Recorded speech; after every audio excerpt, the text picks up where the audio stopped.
Good morning. उन्नयन बिहार ज़िला पश्चिमी चंपारण के फेसबुक लाइव क्लास में आप सभी का स्वागत है।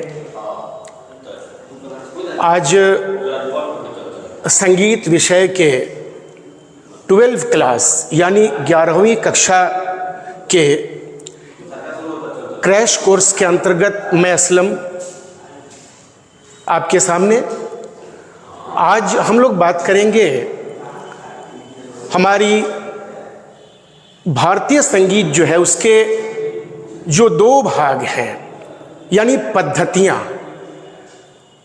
भारतीय संगीत की पद्धतियाँ आपने यहाँ देखा कि संगीत की पद्धतियाँ, हमारे यहाँ संगीत की दो पद्धतियाँ मानी जाती हैं। पद्धतियाँ मतलब एक रास्ता, ढंग, शैली, यह है सिस्टम, यह है पद्धतियाँ जो विद्वानों ने बनाए। तो आपने देखा कि हमारी संगीत की पद्धतियाँ, हमारे यहाँ दो संगीत की पद्धतियाँ प्रचलित हैं। मैं यहाँ आपको आप ध्यान देंगे, पहली पद्धति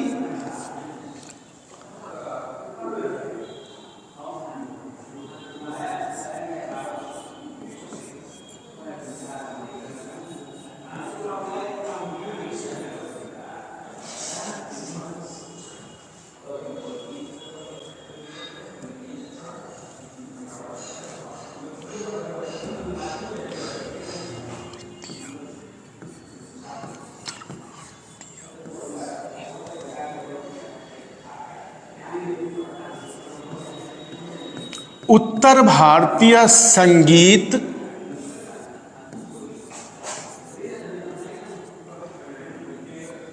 पद्धति। आपने एक नंबर में देखा उत्तर भारतीय संगीत पद्धति यानी जो हिंदुस्तान के उत्तरी भागों में प्रचलित है। उत्तर भारतीय संगीत पद्धति यानी नॉर्थ क्लासिकल म्यूजिक सिस्टम, और दूसरा है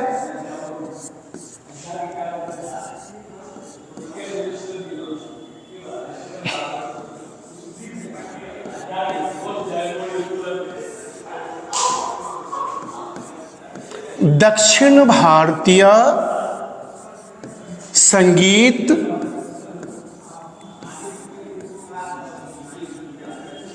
पद्धति। आपने देखा पहली हमारी संगीत पद्धति उत्तर भारतीय संगीत पद्धति,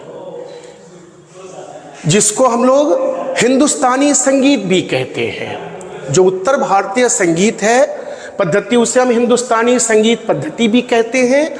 और जो दूसरा है दक्षिण भारतीय संगीत पद्धति, जिसे कर्नाटक संगीत पद्धति कहते हैं। आपने देखा दो पद्धति। यहां हम बात करेंगे उत्तर भारतीय संगीत पद्धति के अंतर्गत आते हैं बंगाल, उड़ीसा, बिहार, उत्तर प्रदेश, गुजरात, महाराष्ट्र, जम्मू कश्मीर आदि क्षेत्रों में। यानी समझ लीजिए कि भारत के लगभग 70% या 75% मान लें, इन भागों में क्या प्रचलित है? उत्तर भारतीय संगीत पद्धति। इसके अंतर्गत यहाँ गाना गायन वादन होता है। और दूसरी जो संगीत पद्धति है हमारी दक्षिण भारतीय संगीत पद्धति, ये है हिंदुस्तान के दक्षिण भागों में, जैसे कि तमिलनाडु, कर्नाटक, मैसूर, आंध्र प्रदेश आदि क्षेत्रों में। ठीक है, आपने समझ लिया कि हमारा उत्तर भारतीय संगीत पद्धति ये किन किन राज्यों में है प्रचलित, और दक्षिण भारतीय संगीत पद्धति जो है वो किन किन राज्यों में प्रचलित है। ठीक है, प्राचीन काल से प्यारे बच्चों एक बात ध्यान देने योग्य है कि प्राचीन काल से भारत में संगीत की सिर्फ एक ही पद्धति थी। प्राचीन काल से भारत में कितनी पद्धति थी? एक ही पद्धति थी, मगर आज हम देखते हैं कि यहाँ कितनी पद्धतियां हैं संगीत की। संगीत की दो पद्धतियां, उत्तर भारतीय संगीत पद्धति और दूसरी दक्षिण भारतीय संगीत पद्धति। तो जरा हम लोग इस पर चर्चा करेंगे कि ऐसा क्यों हुआ। तो बच्चों, 11वीं शताब्दी में भारत में मुसलमानों का आगमन शुरू हुआ। 11वीं शताब्दी से मुसलमानों का आगमन शुरू हुआ, तो धीरे धीरे उनका जो रहन सहन था, उनकी संस्कृति थी, साहित्य थी, संगीत थी, उसका भी प्रभाव हमारे हिंदुस्तानी संगीत पर पड़ना शुरू हो गया। ठीक है, वो जो मुसलमान हिंदुस्तान के उत्तरी भाग, पश्चिमी भाग से हिंदुस्तान जो उनका एंट्रेंस हुआ, तो धीरे धीरे वो भारत के शासक होते गए। और यही कारण है कि हमारा जो मूल भारतीय संगीत, भारतीय शास्त्रीय संगीत जो था, उसमें थोड़ा थोड़ा परिवर्तन होने लगा। अरब देशों का संगीत, फारस देशों का संगीत, उधर का जो संगीत था, साहित्य था, उसका प्रभाव हमारे भारत के उत्तरी भागों के संगीत पर भी पड़ना आरंभ हो गया, जिसके कारण हिंदुस्तान के उत्तरी भाग का जो शास्त्रीय संगीत, हमारा भारतीय शास्त्रीय संगीत था, उसका थोड़ा थोड़ा रूप बदलने लगा। ठीक है, आपने समझ लिया कि कैसे दो भाग हो गए। अब यहां देखेंगे कि जो उत्तर भारतीय शास्त्रीय संगीत पद्धति हमारी है, यहां के मुख्य संगीतकार विद्वान का नाम आता है पंडित विष्णु नारायण भातखंडे जी का, जिन्होंने संगीत का प्रचार प्रसार ज्यादातर, अधिकतर उत्तर भारत में, उत्तर भारतीय शास्त्रीय संगीत की प्रचार प्रसार उन्होंने की। किसने की? पंडित विष्णु नारायण भातखंडे जी ने। और जो दक्षिण भारतीय संगीत है, जो मेरा साउथ इंडियन म्यूजिक है, उसके प्रचार प्रसार करने वाले पंडित विष्णु दिगंबर पलुस्कर जी हैं। आपने इन दोनों का नाम जरूर सुना होगा।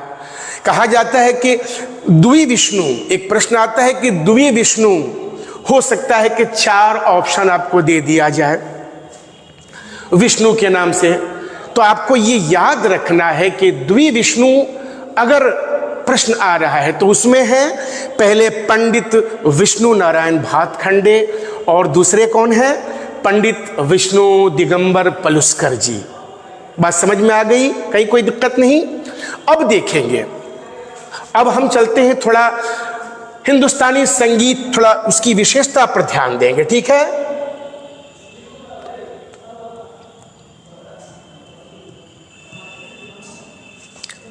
हम लोग आते हैं हिंदुस्तानी संगीत। यहां आप देख रहे हैं हिंदुस्तानी संगीत, इसकी विशेषता क्या है, क्या क्या यहां प्रचलित है, इस पर ध्यान देंगे। हिंदुस्तानी संगीत में केवल गीत की बंदिश निबद्ध रूप में गाई जाती है। केवल गीत की बंदिश निबद्ध रूप में गाई जाती है और अन्य संपूर्ण विस्तार, जो विस्तार होता है उसका, वो अनिबद्ध रूप से किया जाता है। यहां आप देख रहे हैं हिंदुस्तानी संगीत में केवल गीत की बंदिश निबद्ध रूप से गाई जाती है और अन्य संपूर्ण उसका विस्तार जो होता है वो अनिबद्ध रूप से किया जाता है। नंबर 1। नंबर 2 देखेंगे, हिंदुस्तानी संगीत स्वर प्रधान होता है।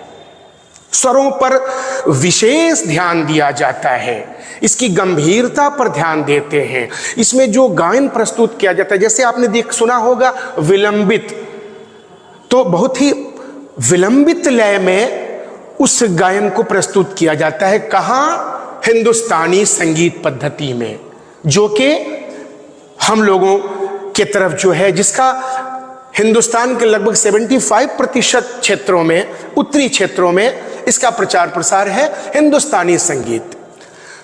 नंबर 3 में हम आते हैं, गीत गाते समय ही, यानी गाने के क्रम में ही आलाप, बोल, तान, तान इत्यादि प्रकारों का प्रयोग किया जाता है। यानी गाते समय ही, गाने के बीच में ही आलाप, तान, जिसमें तबला बजता रहता है, तबले के साथ।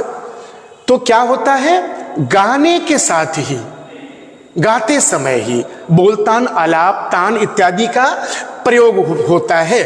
अब यहां चौथे नंबर पर विलंबित ख्याल की लय अति विलंबित होती है। मैंने अभी इससे पहले आपको बताया कि यहाँ के गायन शैली में क्या देते हैं, स्वरों की स्थिरता और गंभीरता पर पूर्ण बल दिया जाता है। इसलिए क्या है कि यहाँ की ख्याल जो है, विलंबित ख्याल, अति विलंबित लय होती है।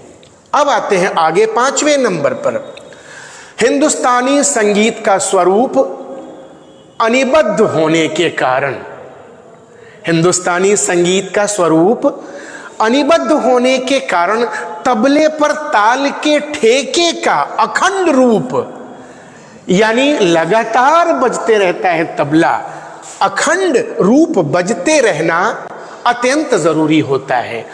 आप देखते होंगे जब हिंदुस्तानी संगीत में कोई विद्वान, कोई गायक अपना गायन प्रस्तुत कर रहा है, तो ऐसा नहीं है कि बीच में तबला बंद कर दिया जाए, तबला बजता रहता है और उसी के अंतर्गत अपने गायन को प्रस्तुत करता है गायक। अब यहां आते हैं 6 नंबर में, देखेंगे कि हमारे यहां यानी उत्तर भारतीय संगीत में कौन कौन सी गायन शैलियां मुख्य प्रचलित है। ध्रुपद, धमार, ख्याल, ख्याल में छोटा ख्याल, बड़ा ख्याल आदि, भजन, ठुमरी इत्यादि शैलियों के गायन का प्रदर्शन किया जाता है। ये रहा किस क्षेत्र के मतलब किस क्षेत्र की संगीत में, तो उत्तर भारतीय संगीत पद्धति में। आपने देखा होगा हमारे यहाँ का बॉलीवुड सॉन्ग बड़ा ही फेमस है। और ये भी बता दूं कि उत्तर भारतीय संगीत पद्धति का प्रचार प्रसार या फॉलोअर पूरे वर्ल्ड में है ना? ठीक है। अब हम आते हैं थोड़ा सा दक्षिण भारतीय की तरफ। अब देखेंगे कर्नाटक संगीत की हम चर्चा करें तो कर्नाटक संगीत में क्या है? कर्नाटक संगीत मुख्यतः निबद्ध रूप से गाया जाता है। कर्नाटक संगीत यानी दक्षिण भारतीय संगीत जो है वो निबद्ध रूप से गाया जाता है। उसमें कठोर बंधन है कि वहां की बंदिशों में कोई परिवर्तन नहीं किया जा सकता। बंदिशों की मौलिकता पर विशेष ध्यान दिया जाता है। वहाँ के गीतों में देवी देवताओं का वर्णन मिलता है, कुछ और भी बातें मिलती हैं उसमें, लेकिन विशेष रूप से भक्तिमय वहाँ का जो संगीत है वो ज्यादातर भक्तिमय। ठीक है। तो आपने क्या देखा? कर्नाटक संगीत मुख्यतः निबद्ध रूप से गाया जाता है। 2 नंबर, कर्नाटक संगीत जो है वो क्या है? लय प्रधान अथवा ताल प्रधान होता है। वहां लय प्रधान अथवा ताल प्रधान दक्षिण भारतीय गायन शैली जो है वो ताल का बहुत ही महत्व है। अब आते हैं तीसरे नंबर पर। वहां दक्षिण भारतीय संगीत के समय केवल संगतियां, निरावल और सरगम का प्रयोग होता है तथा आलाप या तान नहीं ली जाती। क्या समझा आपने? दक्षिण भारतीय संगीत में सरगम का प्रयोग होता है, आलाप और तान दक्षिण भारतीय संगीत में नहीं लिए जाते। ठीक है, बात समझ में आ गई। वहां अब देखें, यहां के सभी गीतों की लय मध्य रहती है। जैसे मैंने इसके पहले आपको बताया कि उत्तर भारतीय संगीत में क्या है, तो स्वरों की स्थिरता, गंभीरता, विलंबित यानी बहुत चैन की गायकी। और दक्षिण भारतीय में क्या है, यहां की गायन सभी गीतों की लय मध्य लय रहती है। बात समझ में आ गई। अब हम 5वें नंबर पर देखते हैं कि कर्नाटक संगीत का स्वरूप निबद्ध होने के कारण मृदंगम पर इसकी ताल का उपयोग संगीत का सौंदर्य बढ़ाने यानी उसकी खूबसूरती बढ़ाने की दृष्टि से किया जाता है, और ठेका बंद होने पर भी गायन को कोई नुकसान नहीं पहुंचता।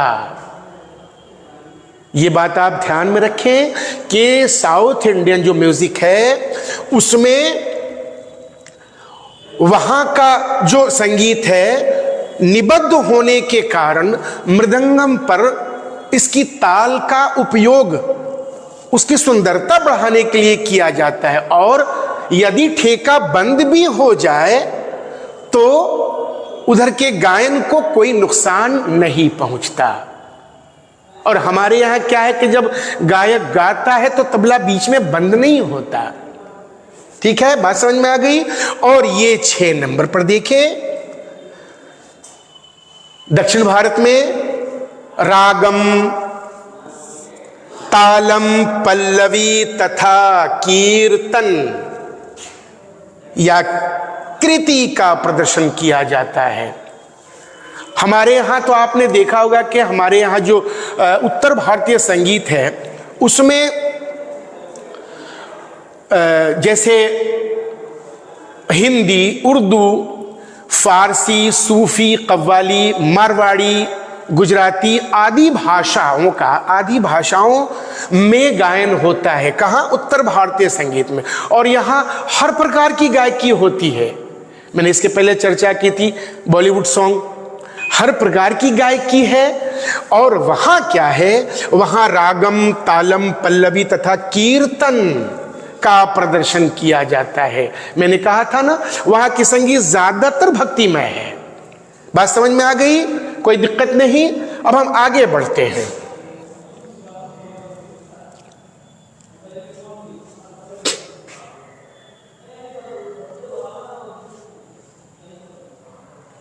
अब देखेंगे, थोड़ा समानता देखें दोनों में। दोनों ही पद्धतियों में शुद्ध और विकृत स्वर मिलाकर कितने हैं? 12 स्वर। ठीक है, हमारे यहां भी 12 स्वर हैं शुद्ध और विकृत मिलाकर के। और वहां भी हिंदुस्तानी संगीत पद्धति में भी और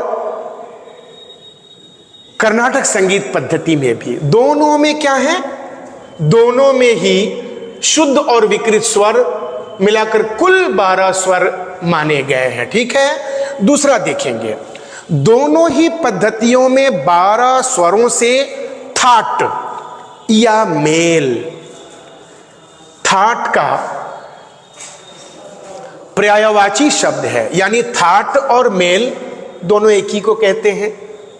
दोनों पद्धति में 12 स्वरों से थाट या मेल पद्धति के आधार पर रागों की उत्पत्ति होकर संगीत में उनका प्रयोग किया जाता है। आपने देखा दोनों जगह 12 स्वर हैं।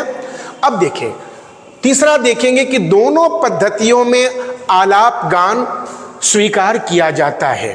ठीक है, चौथा है, दोनों में ही आलाप एवं तानों के साथ चीजें गाई जाती हैं।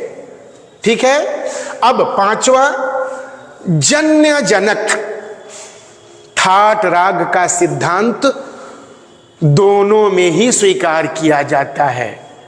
इधर उत्तर भारतीय संगीत में भी और दक्षिण भारतीय संगीत में भी स्वीकारा जाता है। ठीक है, हम आगे बढ़ते हैं। अब यहां देखेंगे उत्तरी संगीत पद्धति और दक्षिणी संगीत पद्धति में यद्यपि स्वर स्थान 12 ही माने गए हैं, लेकिन दोनों के स्वर तथा नामों में अंतर है। ठीक है। और ये देखिए, उत्तरी संगीत पद्धति में केवल 10 थाट से रागों की उत्पत्ति है। हमारे यहां जो उत्तरी संगीत है, यहां केवल 10 थाट ही माने गए हैं। 10 थाटों से रागों की उत्पत्ति हुई है। लेकिन वहीं दक्षिण पद्धति में 19 थाट माने गए हैं। और यहां देखेंगे 72 जनक थाटों का प्रमाण भी मिलता है। अब यहां देखेंगे दक्षिण संगीत पद्धति की चीजें कन्नड़, तेलुगु, तमिल आदि भाषाओं में रची हुई होती है। और उत्तरी संगीत पद्धति के गीतों में क्या क्या है, मैंने बताया था, ब्रज भाषा, हिंदी, उर्दू, पंजाबी, मारवाड़ी, भोजपुरी इत्यादि भाषाओं में इधर का गायन होता है। दोनों पद्धतियों के ताल अलग अलग होते हैं। दोनों पद्धतियों के स्वरोच्चारण तथा आवाज निकालने की जो शैलियां हैं वो अलग अलग हैं। आपने कभी अगर मौका लगा हो तो आपने दक्षिणी संगीत का आनंद जरूर लिया होगा, आपने उधर का गायन जरूर सुना होगा, कर्नाटक संगीत आपने जरूर सुना होगा और आपने उत्तर भारतीय भी सुना होगा। दोनों में अंतर देखे होंगे। आपको जरूर महसूस होगा कि उधर की गायकी अलग ढंग की होती है और हमारे यहाँ जो उत्तर भारतीय संगीत की गायकी है वो अलग ढंग से। इसलिए क्यों कि आवाज निकालने की शैलियां, स्वरोच्चारण की शैलियां अलग अलग होती हैं। दोनों पद्धतियों के प्रायः अपने अपने स्वतंत्र राग हैं, अर्थात अधिकांश दक्षिणी राग उत्तरी रागों से समानता नहीं रखते हैं। ठीक है।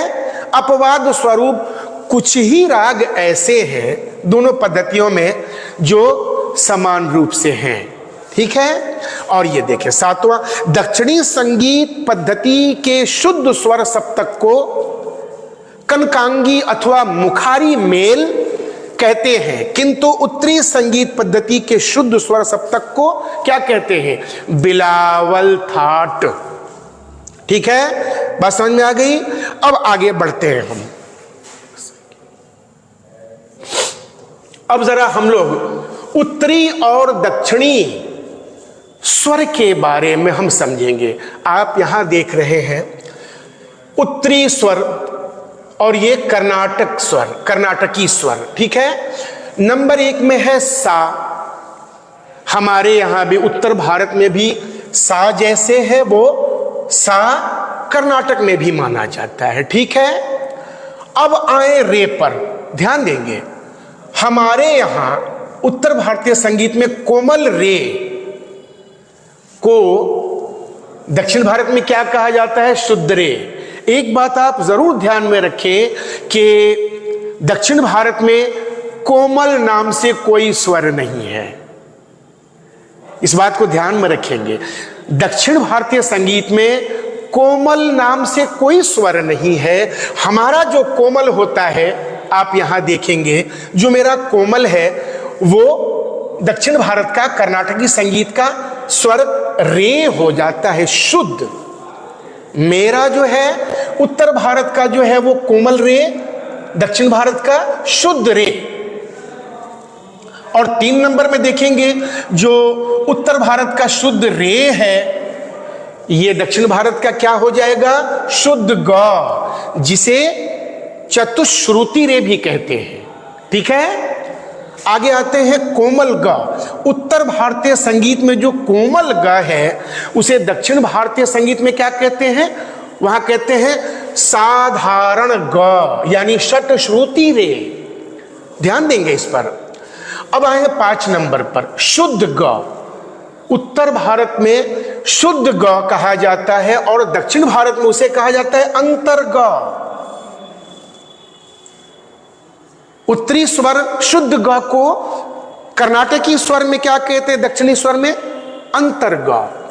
फिर आते हैं यहां शुद्ध म जो है उत्तर भारत में, उसे दक्षिण भारत में भी शुद्ध म कहते हैं। इसमें कोई परिवर्तन नहीं है, मां में कोई परिवर्तन नहीं है, उत्तरी भारत में भी दक्षिणी भारत में भी। और उत्तरी भारत में जो तीव्र मां है, दक्षिणी भारत में उसे प्रतिमा कहा जाता है। प्रतिमा, तीव्र मां को, उत्तरी भारत के तीव्र मां को प्रतिमा कहा जाता है।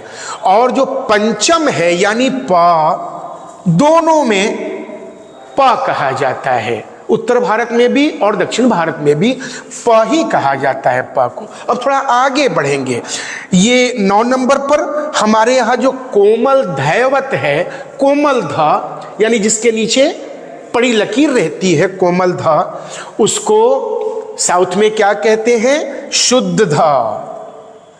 उत्तर भारत में जो कोमल ध है वो दक्षिण भारत में शुद्ध ध कहलाता है। अब देखेंगे यहां 10वें पर जो उत्तर भारत में शुद्ध ध है, उसे दक्षिण भारत में शुद्ध नी कहते हैं, यानी चतुश्रुति ध। और ये देखें आगे जो है कोमल नी, कोमल नी को, जो उत्तरी भारत में कोमल नी है, उसे दक्षिण भारत में कौशिकी, कौशिक नी कहते हैं, कौशिक नी। और एक है यहां, एक देखेंगे यहां जो हमारे यहां शुद्ध नी है, हमारे यहां जो शुद्ध नी है उसको कहते हैं, हमारे यहां जो उत्तर भारत में जो शुद्ध नी है उसे दक्षिण भारत में क्या कहते हैं? काकली नी, काकली नी। उत्तर भारत के शुद्ध नी को दक्षिणी भारत में काकली नी कहते हैं। ठीक है, अब आगे बढ़ते हैं। अब देखेंगे उत्तरी और दक्षिणी पद्धति में समानता रखने वाले राग, नाम अलग अलग हैं, नाम अलग अलग हैं देखेंगे, लेकिन समानता है सब में। जैसे उत्तर पद्धति में, उत्तर भारत में कल्याण, आपने सुना होगा कल्याण, सभी बच्चे जानते हैं कल्याण। कल्याण जैसे यमन राग कहा जाता है, थाट में उसे कल्याण, तो उत्तर में कहते हैं कल्याण, दक्षिण में मेघ कल्याणी। क्लियर है? बिलावल कहा जाता है उत्तर भारत में, और वहां कहा जाता है शंकराभरण दक्षिण में। उत्तर में भोपाली, दक्षिण में मोहनम। फिर यहां उत्तर में भैरवी, दक्षिण में हनुमत तोड़ी। ठीक है, उत्तर भारत में तोड़ी, दक्षिण भारत में शुभ पंतुवराली। ध्यान से देखेंगे, आसावरी कहा जाता है हमारे यहां उत्तर भारत में, तो दक्षिण भारत में मुखारी है। उत्तर भारत में भीमपलासी है, दक्षिण भारत में आभेरी है। उत्तर भारत में बागेश्वरी है, तो दक्षिण भारत में श्री रंजनी है। फिर उत्तर भारत में जय जयवंती है, तो दक्षिण भारत में द्विजयवंती। हमारे यहां खमाज है, तो दक्षिण भारत में हरिकाम भोजी है। ठीक है, उत्तर भारत में काफी है, तो दक्षिण भारत में खरहर प्रिया। अब आते हैं, उत्तर भारत में मारवा है, तो उसको क्या कहते हैं दक्षिण भारत में? गगन प्रिया। और यहां उत्तर भारत में दुर्गा है, तो दक्षिण भारत में क्या कहते हैं? शुद्ध सावेरी। और यहां एक देखेंगे 14 नंबर पर, उत्तर भारत में सोहनी है, तो दक्षिण भारत में क्या कहते हैं? हंसानंदी। ठीक है, अब आगे बढ़ते हैं। थोड़ा सा हम लोग दक्षिण और उत्तर तालों पर भी थोड़ा सा ध्यान देंगे। ठीक है, देखेंगे उत्तरी ताल पद्धति यानी हिंदुस्तानी, जिसे हिंदुस्तानी भी कहा गया, उत्तरी ताल पद्धति। इस ताल लिपि में ताल रचना के लिए मात्रा की गिनती विभागीय बांट यानी खाली का स्थान, बोलों का चयन, वादन, शैली, लय आदि का प्रयोग किया जाता है। ठीक है, अब इसको थोड़ा सा विस्तार से समझेंगे। मात्रा की गिनती, मात्रा की गिनती कैसे होती है? ताल की रचना के समय यह निश्चित किया जाता है कि यह ताल कितने मात्रा काल का होगा। ठीक है, यह मात्रा संख्या ताल में प्रयोग होने वाले बोलों के आधार पर किया जाता है। जैसे रूपक के ताल में 7 मात्राएं, एक ताल में 12 मात्राएं आदि। इस ताल लिपि में मात्रा के आधे, पौने तथा सवाए हिस्से का भी खूब प्रयोग होता है। ठीक है, अब देखेंगे विभागीय बांट कैसे होता है। मात्राओं के तय होने के बाद ताल के विभागों की संख्या निश्चित की जाती है। उत्तरी ताल लिपि में 2 से 6 विभाग तक मिलते हैं। आवश्यकता अनुसार विभागों की संख्या को बदलकर नए नए तालों का निर्माण भी किया जाता है। वो कहां? हिंदुस्तानी ताल पद्धति में। ठीक है, अब बोलों का चयन देखेंगे, यहां देखेंगे खाली का स्थान। सम का स्थान स्पष्ट करने के लिए ताली में खाली का स्थान भी निश्चित किया जाता है। किसी भी ताल में 2 ताली तो साथ साथ हो सकती है, परंतु खाली 2 नहीं हो सकती एक साथ। खाली के प्रयोग से ताल के स्थान का सही अनुमान लगाया जा सकता है। बोलों का चयन, बोलों का चयन ताल के प्रयोग के आधार पर किया जाता है। गंभीर शैली की संगत के लिए ताल की प्रकृति भी गंभीर होनी चाहिए। ठीक है, सुगम संगीत, भजन, गजल, कव्वाली जैसी संगीत शैलियों में चंचल प्रकृति की तालों का प्रयोग किया जाता है। वादन शैलियां देखेंगे। वादन शैली, ताल की वादन शैली भी इसके प्रयोग पर आधारित होती है। जैसे ध्रुपद, ख्याल जैसी गायन शैली में विलंबित 3 ताल, विलंबित 1 ताल, झूमरा जैसी तालों का प्रयोग होता है। तथा सुगम संगीत, भजन, गजल आदि में दादरा, कहरवा, दीपचंदी जैसी चंचल प्रकृति की तालों का प्रचलन है। लय, उत्तर भारतीय संगीत में विभिन्न गायन शैलियों के साथ अलग अलग लय में तालों का वादन होता है। इस लय के बदलाव के कारण ही कई तालों का निर्माण हुआ है। आने वाले समय में भी यह बदलाव होते रहेंगे और नई नई रचनाएं होती रहेंगी। ये थी उत्तर भारतीय ताल पद्धति। ठीक है, अब आते हैं थोड़ा सा संक्षिप्त में दक्षिण ताल पद्धति देखेंगे।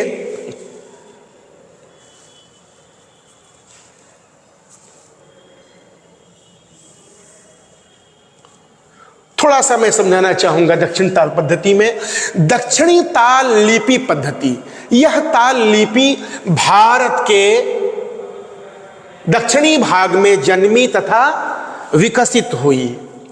यह ताल लिपि मुख्य रूप से 7 तालों जैसे ध्रुव, मठ, रूपक, झंप, त्रिपुट आदि 8 तथा 1 ताल पर निर्भर है, जिस कारण इसे सप्ततालम भी कहा जाता है।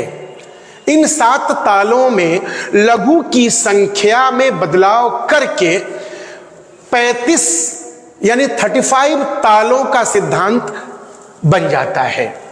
इस पद्धति में काल, अंग, जाति तथा विसर्जितम को आधार मानकर ताल का निर्माण किया जाता है। हम लोग विशेष इस पर अब नहीं जाएंगे, मुख्य जो बातें थी मैंने समझाने की कोशिश की। अब देखेंगे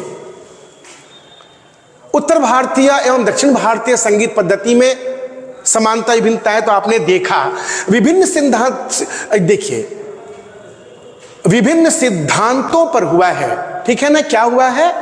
दोनों का उत्तर भारतीय एवं दक्षिण भारतीय संगीत पद्धति में समानता एवं विभिन्नता जो है, हिंदुस्तानी एवं कर्नाटक संगीत का विकास मूल रूप से भिन्न भिन्न सिद्धांतों पर हुआ है। क्योंकि कर्नाटक संगीत मुख्यतः हमने बताया निबद्ध रूप में गाया जाता है और हिंदुस्तानी संगीत केवल गीत की बंदिशें ही निबद्ध रूप से गाते हैं। दक्षिण भारतीय संगीत सदा से ही प्रयत्नशील रहे हैं।